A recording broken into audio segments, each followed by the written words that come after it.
Carried a cross. If Virgin Mary had an abortion, I'd still be carried in a chariot by stampeded horses. I had to bring it back to New York. I'm happy that the streets is back in New York. For you rappers, I carried a cross. And a lot of people get mad at me, but the cross was on the walls of ancient Kemet, Nubia, Ethiopia, long before Jesus. It was already there, family. Go home and see it for yourself. And then we run out there putting Jesus on our tomb.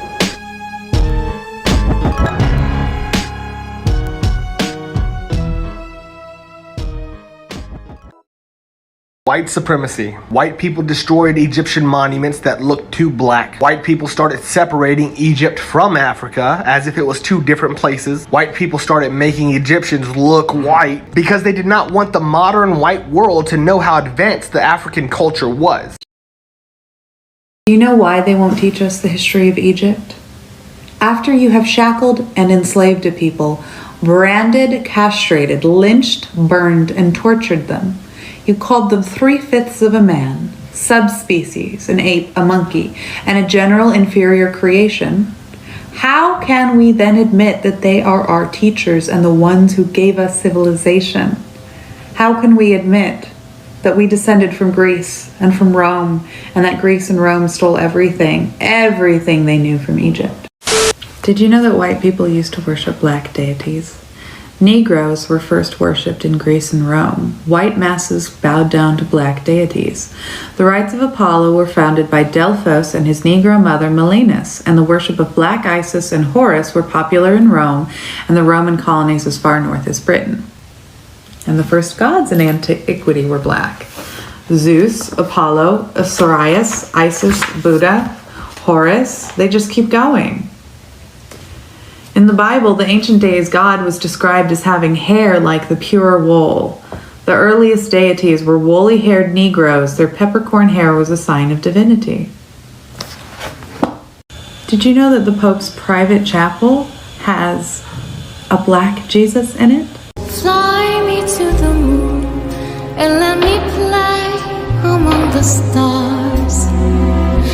Let me see what spring is like on Jupiter and Mars. In early Christian art, Jesus is almost invariably represented as black-skinned. The Hebrews were dark-skinned people. His feet were like burnt brass, Revelation. His hair was like wool, Revelation. My skin is black, Job. Our skins were black. They are black, Jeremiah. Look not upon me because I am black, Solomon. Joseph, the Jewish historian, wrote that Christ was a man of simple appearance, mature age, dark skin with little hair. And the earliest statues of the Virgin Mary, they're also black. Everything was stolen from Egypt.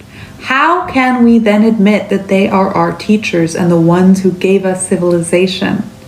How can we admit that we descended from Greece and from Rome, and that Greece and Rome stole everything they knew from Egypt?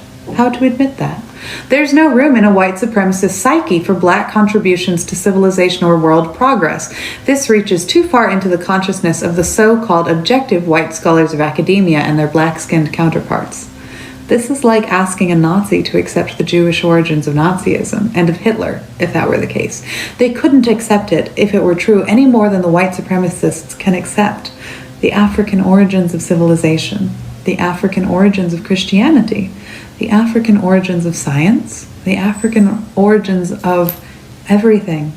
Philosophy originated in Egypt. Math originated in Egypt. Theology originated in Egypt. Philosophy originated in Egypt. Letters originated in Egypt. Everything started there. They were as ancient to the Romans as the Romans now are to us. And that's what we don't really understand because we live now. We don't really understand that the pyramids are 5,000 years old and that the Romans only date back 2,500 years. Like, really think about that. Because that's the world we live in. A world of lies. I'm reading from J. California Cooper's book, The Wake of the Wind. I am Africa. I am a place. I am a state of mind. Hundreds of years ago, my children lived free. We had our skirmishes within my shores, even small wars that did not disturb my great and sprawling land. We were not perfect, but we never lift our shores to seek to destroy or rob any other culture or people, to steal the fruit of their land or mines and leave the land and people ravaged. Nor did we seek to steal any people's love of themselves, nor tell other people they were ignorant savages and inferior while we were superior, as the white ones said to us. They lied so much and long they began to believe it themselves. They cried God with their mouths while holding a knife in one hand and a gun in the other, slicing and firing at vibrant life. They also brought with them other diseases, including endless greed, envy, and hate. Our nations changed. They killed for land, women, or gold, spreading their savageness to all others. And now they have influenced others. Anathema. Enough. How do we repay our debt to black people? I really want white people to think about that. Why do you think they targeted Africa for slaves in the first place? This was all about implementing white supremacy. Take a look at what they did to Jesus Christ. That man ain't white, but they made him white and they forced that white Jesus onto people of color, just to further perpetuate the white supremacist agenda.